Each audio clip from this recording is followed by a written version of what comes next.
হরে কৃষ্ণ। মহাপ্রসাদ চ্যানেলে আপনাদের সবাইকে স্বাগত। আজকে আমি বানাবো লঙ্কার আচার। একটা বিশেষ মশলা সহযোগে আমি আজকে এই লঙ্কার আচারটি বানাবো। আর কিভাবে আমি এই আচারটি সংরক্ষণ করব তার পদ্ধতিও আমি আপনাদেরকে দেখাবো। তার জন্য আমার ভিডিওটি পুরো দেখার অনুরোধ রইল। তাহলে শুরু করি আজকের লঙ্কার আচার।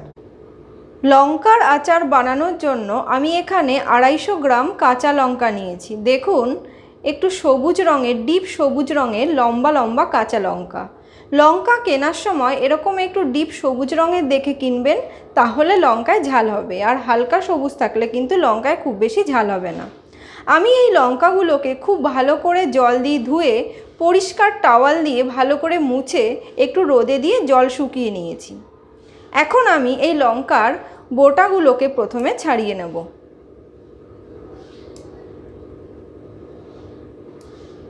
দেখুন, লঙ্কার বোটাগুলোকে আমি খুব সুন্দর করে ছাড়িয়ে নিয়েছি।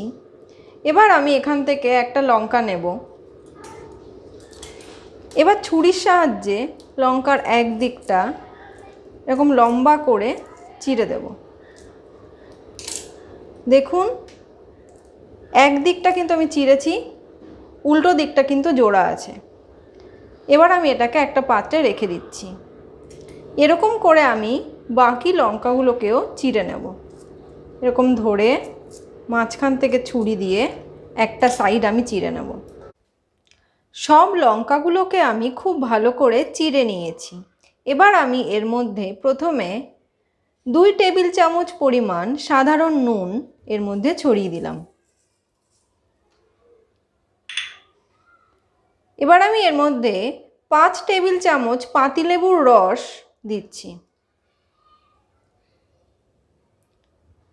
দিয়ে খুব ভালো করে এটাকে মিশিয়ে নিতে হবে। এইভাবে নুন আর পাতিলেবুর রস মেশানোর ফলে লঙ্কাটা খুব সুন্দর নরম হয়ে যাবে। আমার মিশিয়ে নেওয়া হয়ে গেছে।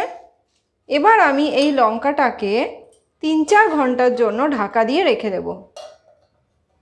এবার আমি লঙ্কার আচারের জন্য একটা বিশেষ মশলা তৈরি করব।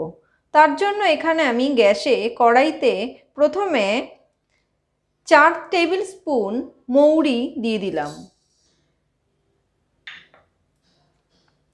তারপরে আমি এর মধ্যে 2.5 চামচ মতো, মানে 2.5 টেবিল স্পুন সাদা সর্ষে এখানে দিয়ে দিচ্ছি। 1 টেবিল স্পুন মেথি দিয়ে দিলাম। 1 টেবিল স্পুন সাদা জিরে দিয়ে দিচ্ছি। এবং সবশেষে 1 টেবিল স্পুন কালো জিরে এর মধ্যে দিলাম। এবার আমি গ্যাসটাকে অন করে দেব। এবার মিডিয়াম ফ্লেমে এই মশলাটাকে একটু ভেজে নেব। খুব বেশি ভাজবো না, হালকা ভেজে নেব মশলাটাকে। যখন মশলাটা থেকে একটু চটচট করে আওয়াজ হবে, তখন আমি গ্যাসটা বন্ধ করে দেব আর মশলাটাকে নামিয়ে নেব। দেখুন, আমার মশলাটা ভাজা হয়ে এসছে, একটু চটচট করে আওয়াজও হচ্ছে। তার মানে আমার মশলাটা একদম পুরোপুরি ভাজা হয়ে গেছে। এবার আমি গ্যাসের ফ্লেমটা বন্ধ করে দেব এবং তারপর অনবরত এটাকে নাড়তে থাকবো, তা না হলে কিন্তু পুড়ে যাবে। আর মশলাটা যদি খুব ভালো করে ভাজা না হয়, তাহলে আচারটা কিন্তু ভালো থাকবে না, নষ্ট হয়ে যাবে। তাই মশলাটা খুব ভালো করে ভেজে নেওয়া জরুরি। এখন আমি এই মশলাটাকে কড়াই থেকে একটা বাটিতে নামিয়ে নেব এবং একটু ঠান্ডা হতে দেব। এবার আমি এখানে একটা মিক্সিং জার নিয়েছি। প্রথমে আমি এই জারের মধ্যে ভেজে নেওয়া মশলাটা যখন একটু উষ্ণ গরম থাকবে, সেই অবস্থায় আমি মশলাটাকে এর মধ্যে দিয়ে দিলাম। খুব বেশি যেন গরম না থাকে, সেটা খেয়াল রাখতে হবে। এবার এই মশলার মধ্যে আমি 1 টেবিল স্পুন বিট নুন দিয়ে দিচ্ছি। ছোট্ট চামচের 1 চামচ আমি এখানে কাশ্মীরি লঙ্কার গুঁড়ো দিচ্ছি।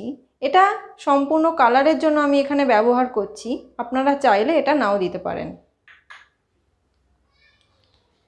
1 টেবিল স্পুন আমি এখানে চাট মশলা দিচ্ছি। এবার আমি এর মধ্যে ছোট্ট চামচের 1 চামচ হলুদ দিলাম। আর আমি এবার এর মধ্যে ছোট্ট চামচের হাফ চামচ আমি এখানে হিং দিচ্ছি।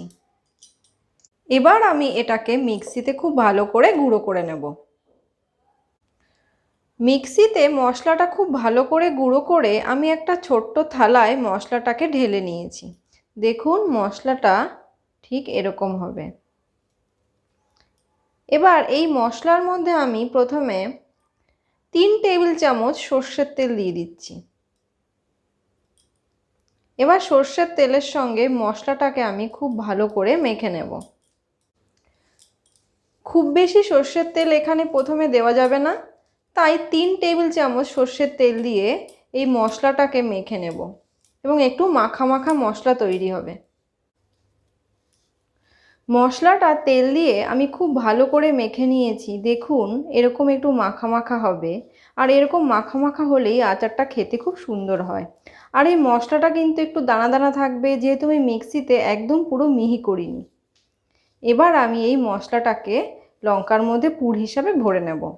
এবার আমি হাতে একটা গ্লাভস পরে নিয়েছি, আর এখানে নুন আর লেবু দিয়ে ম্যারিনেট করা যে লঙ্কাটা ছিল 4 ঘন্টা, সেখান থেকে আমি একটা লঙ্কা প্রথমে নেব। এরকম হাত দিয়ে খুলব, মাঝখানের যে চেরা জায়গাটা সেখানে একটু একটু করে মশলা দেব।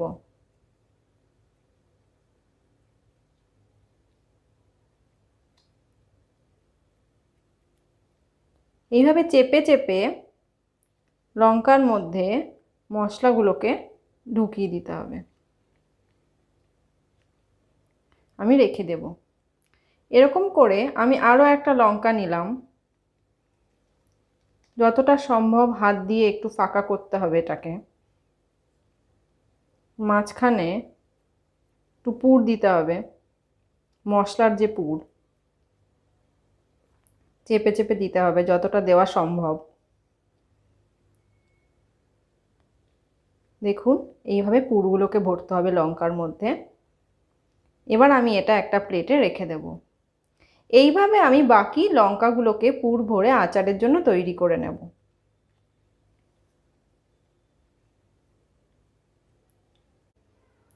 আমি একে একে সব লঙ্কাগুলোর মধ্যে মশলার পুরটা খুব সুন্দর করে ভরে নিয়েছি। এবার আমি এখানে একটা কাচের বয়াম নিয়েছি। এর মধ্যে আমি প্রথমে একটু সর্ষের তেল দেব। 1 চামচের মতো সর্ষের তেল দিলাম, দিয়ে বয়ামের পুরো গায়ে এটাকে নাড়িয়ে চাড়িয়ে একটু লাগিয়ে দিলাম সর্ষের তেলটা খুব ভালো করে। এবার এটা আমি এখানে রাখলাম। তারপর আমি এই যে স্টাফিং করা যে লঙ্কাগুলো সেটাকে আমি এক এক করে এর মধ্যে দিয়ে দেব।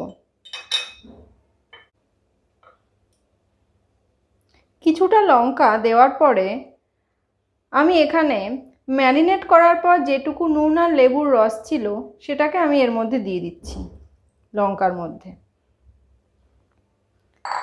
এবার এর মধ্যে বাকি লঙ্কাগুলোকেও আমি ভরে দেব। এইভাবে আমি সব লঙ্কাগুলোকে বয়ামের মধ্যে ভরে নিয়েছি। এখন আমি একটা চামচ দিয়ে এই লঙ্কাগুলোকে একটু চেপে চেপে বয়ামের ভেতর দিকে বসিয়ে দেব। তারপর আমি এর মধ্যে আরও কিছুটা সর্ষের তেল ওপর থেকে দিয়ে দেব।